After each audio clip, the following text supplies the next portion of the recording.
Sorry everyone, I know it's old news at this point, but I'm still just so excited that Costco has had their $1.50 hot dog for over 40 years now, and is still $1.50 to this day. Inflation refuses to claim one of the greatest dishes in American history.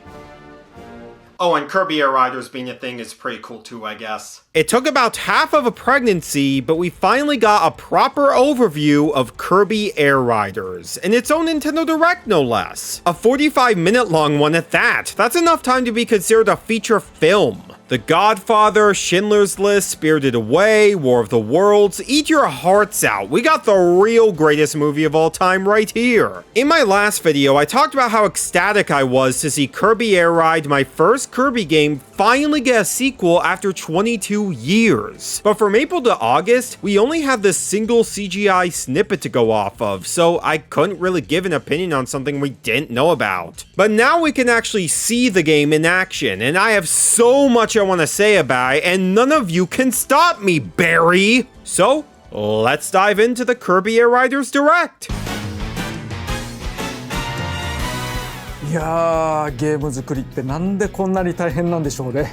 Ladies and gentlemen, the least tired game dev alive! Before I get into the game itself, can I just say that this style of presentation is really refreshing to see? The game-specific directs we've gotten over the years, regardless of their quality, generally just felt like extended commercials for said games that feel like they need to follow specific bullet points. But with this one, I mean, yeah, this was still an extended commercial, let's not kid ourselves here, but it felt a lot more genuine. And not in the sense of, oh, Nintendo used to have soul and charm when their CEOs were so quirky. No, that's not the point that I'm making, at least not in the parasocial loner context. I'm talking in the sense that this doesn't feel performative. It's just a normal guy talking about the game he helped put together in a chill manner that still oozes with passion, and I love seeing that. Though, to be fair, I feel like that's a given since this is Masahiro Sakurai we're talking about. I've always admired his approach to getting information across, from the first Super Smash Bros. Direct in 2014, to his Smash Ultimate character demonstrations, to the game design advice he gave on his YouTube channel.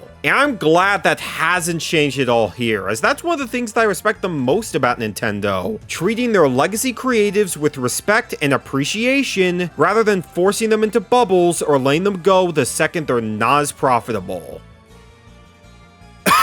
So Sakurai begins by explaining why the game is called Kirby Air Riders in the first place, and hey, that was one of the questions on my mind when I first saw the title. And the answer is, you can play as more characters than just Kirby. This was already a thing you could do in Kirby Air Ride, albeit to a much more limited degree, but sure, I couldn't think of a better explanation. Sometimes the best answer is the simplest one. I also want to point out something very small, but notable to me and only me. Listen to this soundbite. That is literally the same sound effect that plays when you do a special trick in Tony Hawk. I can't be the only one who thought this, right? And this same sound effect plays when you cross the finish line too. This game already has my heart and my ollie skills down packed.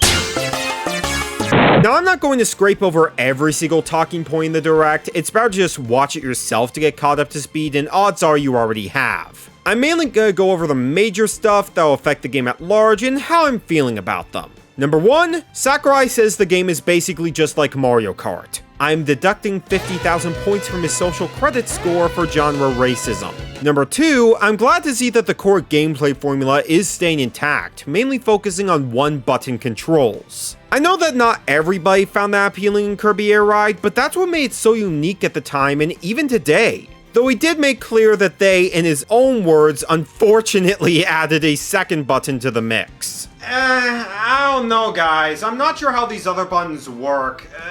Does this one give me free Pizza Hut? No way! They sent me Papa John, so I had to file a restraining order. No, this second button is used to activate a special move once the stage is full, similar to the final smash meter in Ultimate. I was kind of hoping this would have been a simple break button instead, but I'm cool with this. It gives you another reason to try out each of the characters to see what abilities stick with you. The button can also be used in City Trial to immediately hop from one machine to the next without having to dismount your ride entirely like in the original game, though that option is still there if you prefer.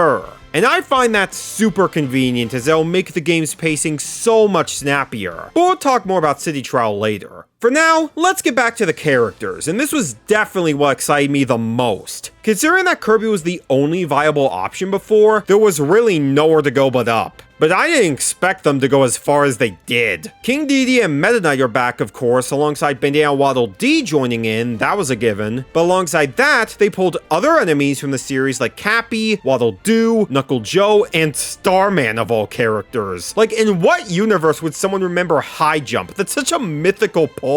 Chef Kawasaki is also here, the one chef that Gordon Ramsay is too afraid to insult. And we also got characters that were famous for the specific games they were in. Gooey from Dreamland 3, Susie from Planet Robobot, and my all-time favorite, Magalore from Return to Dreamland. To anyone and everyone that genuinely thought Sakurai hates modern Kirby, I hope that your entire plush collection gets run over by a steel ball. That said, if this was a good character roster, they wouldn't have hesitated to bring back Bronto Burt. Bronto Burt! Your move, Reggie. Speaking of the steel ball, yeah, that's a brand new copy ability that's just hilarious to see in motion. You have all these cute faces roaming around the place only for this death weapon to pop in, pull a super monkey ball, and let nature take its course. And on that note, all the characters can use copy abilities now, not just Kirby, which will do wonders to level the playing field no matter who you choose. I'm glad that they're willing to bend the rules of canon lore in favor of just making the game more fun to play. None of that Tetsuya Nomura brain rot allowed here. And of course, there's the air ride machines themselves, and there's not much I can say about the returning ones other than if the rocket star doesn't do the honking sound when you fail the boost, I'm going to resort to switch to grift posting. We also got some new machines joining in, including the Paper Star, Chariot, Battle Chariot, and the best of the lot, the Tank Star, which still moves in the direction you're facing until you let go of the boost charge, at which point you'll get a massive burst of speed. I have a feeling this one is going to be incredibly overpowered in the right hands. Sakurai then shows us a lap around Wave Flow Waters, and it immediately starts with Moses parting the Red Sea. I knew this game came to be because of divine intervention. And this track genuinely seems like a blast to race on. All the tracks shown off do, honestly. As fun as a game like Kirby Air Ride is, the Air Ride mode was ironically my least favorite of the three. The tracks are fine, but I mostly remember them for their themes and atmosphere rather than what they bring to the table from a gameplay and mechanical perspective. Here, the tracks seem to put more emphasis on the twists and turns and even include some solid hazards in there. Combine that with the speed of the game being faster than Air Ride, and I can see myself returning to this mode a lot more provided the track list is plentiful. I'm hoping we have at least 20 to play through, but the 6 we've seen so far look excellent, with my favorite being Mount Amber Falls. The sunset looks absolutely beautiful, I love going down the waterfalls, and the mix of autumn and winter is gonna make for incredible set pieces. There better be a photo mode in this game. They also highlight a couple of techniques, the main one being Star Slide, which nets you a nice speed boost when you're behind another rider, so basically drafting. But it's much more telegraphed now since the stars will trail behind the rider, which is great as it makes your window of opportunity much more clear. And you of course still get boosts by hurting riders and enemies as well. Just maybe don't enable machine destruction in the settings until you can handle the courses without scratches. Retired. Why does Kirby look so happy to be retired? Was he a lifelong Starbucks employee and is just now escaping the system? Next we get into City Trial, which Sakurai highlights as the main course. He really did direct this game with fans in mind. Here we get a strong look at the new map, Skya. So when I was watching the direct for the first time, I kid you not, I genuinely for a split second thought the word Skya said Skyrim. I mean, if Kirby was the next Dragonborn, I'd believe it, honestly. Skya is highlighted as the only map that will be in this mode.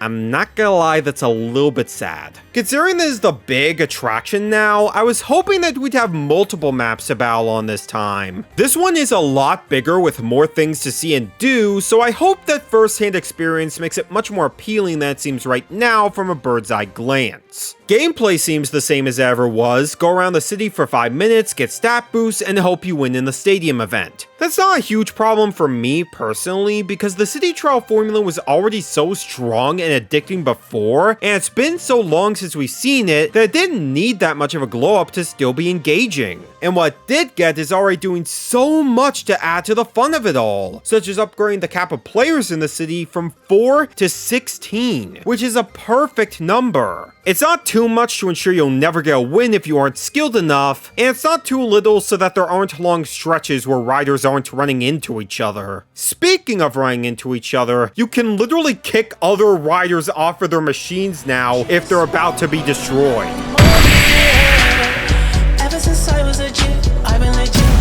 That is the most hardcore and beautiful way to rub salt into the wound I've seen in a minute. And if you do get kicked off, your running speed is a lot faster, which again will make the pacing so much tighter and make finding a new machine not be nearly as much of a slog as before. We gotta look at some new events, with the highlights being Short Race and Dust Up Derby, essentially incorporating the stadiums into the city itself. And this is an interesting way to strategize your game plan. Do you participate in these and try and net all the power-ups against everyone else, or do you keep exploring the city and play the slow but steady game? And as for the stadiums themselves, while you can still have it so that the one everyone participates in is randomized, there's now a voting system where players can choose which one they want to play in, and it'll randomly pick from the tallies if there's 8 players or less, or divide everyone to groups if there's 9 or more. Suddenly, there's so much to think about. Do you just pick the stadium you know your machine will be good at? Do you pick something else in case someone has a better machine than you? Or do you have the best machine for the job, only to pick something else anyway to throw players off? And if you're the only one that picks a stadium, you get to brag for not doing anything. Welcome to my life. I think all these things combined are going to make an already incredibly well executed game mode even better than before, which was kind of all I needed. Another thing worth noting is that after you finish an online session with randoms, whether it be a race or city trial, you can immediately hop into another waiting room even if everyone else hasn't finished yet, which again is doing so much to ensure you're not wasting any time and keeping the game engaging. Another one of Sakurai's major policies. Of course, whether or not the online is smooth and has enough flexibility when playing with friends is yet to be determined, and that can make or break the experience right then and there. We're gonna have to hold judgment on that until the game is out to the public. But what we don't have to hold judgment on is the soundtrack, which saw a handful of tunes make their way onto the Nintendo Music app, including the main theme, Starlit Journey. Like shooting stars in the sky, higher than anyone who came before. This is Kendrick Lamar if he was a good rapper. But for real, I'm really liking what I'm hearing so far. Definitely not my favorite Kirby soundtrack, but it feels like a nice fusion between classic Kirby tunes and the Smash Bros. Orchestra's raw talent, which I can appreciate in its own right. The direct ends off with a teaser of this mysterious biker that's yet to be revealed. Is this a character from the series past? Is it a brand new creation? Are they part of a new story mode? Are they the secret to why Top Ride wasn't shown? Is that even in the game? Am I even in the game? Am I even real? Now, I'm not one for speculation and theory crafting. I'll leave that to the folks whose rooms look like this. But it's clear that there's more to this game than meets the eye, and I'm curious to figure out for myself what that entails when I have the game in my hands on November 20th. And I really do mean no sooner than that. I know Sakurai's gonna share more details about the game before release, but this is my personal cutting off point. It should be obvious now that I'm so excited for Kirby Air Riders, and when I feel that way about a game, I tend to disconnect from the buzz surrounding it for my own sake. I want to ensure that all the big surprises, whether they be characters, race courses, or game modes, are left as a surprise, just like they were when I was little. I mean, I didn't even know who King DDD or Meta Knight were until I unlocked them in Air Ride. And while it's much harder to avoid the news in today's internet age, this isn't my first rodeo. So from here on out, I'm going dark on Kirby Air Riders, and this will be my only video talking about the game before its release as a result. And hey, I'm glad I'm only gonna have to pay $70 for the game when the time comes instead of being told to pay $80 like with Mario Kart World. The fact that I'm glad about a $70 price tag goes to show just how sick the industry is right now. In any case, I know I'm gonna get far more than $70 worth from my purchase, and I'll be milking the game dry sooner than you think, don't you worry. Okay, if I could be genuinely sincere now, I wasn't lying in my last video when I said that Kirby Air Riders is my final gaming wish come true. So many of my gaming fantasies from when I was a kid have come to life already, and this was the one that didn't feel like it would ever become a reality. It honestly still doesn't feel like a reality, and most likely won't until I have the game in my hands. I know that there's a lot of negativity surrounding the Switch 2, and hey, I get it. The business ethics are not exactly great right now, and we're still too early into the console's life to really determine its legacy. But all it takes is that one game to really get you hooked in, and Kirby Air Riders is that game for me. The original GameCube title was such an important game to me as a kid, and the pure look of joy I had on my face while watching that direct reminds me why I'm still playing games today. If there's genuine issues I have with this game, I'm not going to hesitate to call them out. I'll still be critiquing this just like any other video game, and if it ends up disappointing me in the end, I'm gonna be honest about that. But I know exactly how I'm gonna feel when the game drops, even if it hasn't hit me quite yet. This is my most anticipated video game of all time, and I'm certain that nothing is going to top it. I can't wait to fly like shooting stars in the sky with all of you. I know that was really corny, but I don't care. Kirby Air Riders is real, and therefore God is real. Let's go! Kirby Air Riders, my most anticipated game ever made. It's the Smash Brothers model. Yes! Oh my gosh, it looks beautiful! Chef Kawasaki! Chef Kawasaki! No way! Oh my gosh, we are so back. Oh yeah, Cappy. What? Oh, that's great. Magala, yes! Yeah, literally the first time I mined! Oh, let's go. Go! Oh, my boy Shotcat's gonna be real happy about this. Waddle do. Waddle do. Oh, this is gonna be the best game ever made. Shut up, FIFA. I don't need you on screen. The high jump guy? Starman. Oh, that's great. He's kind of cute in a way. He's just trying his best. We're literally pulling a Moses right off the bat. And then water geysers and the boost pads are on there. Nice. Mount Amberfall, Planet Earthfall. Oh my gosh. An autumn looking track. Oh, we are so back. Welcome back, Maple Tree Way. Oh. Oh no. Oh, that's awesome. That is awesome. Gourmet race. Oh my. Why did I never think of this? Oh my gosh, that's perfect. Oh my gosh, I can't wait to get my hands on this. Who is this? Who is this? Dark OC Racer. November 20th. Oh no. It's time for the big question. What's the price? They have refused to explain prices in the Rex. We have to go into it because of how upset people are. We're cooking. We are cooking. We are cooking.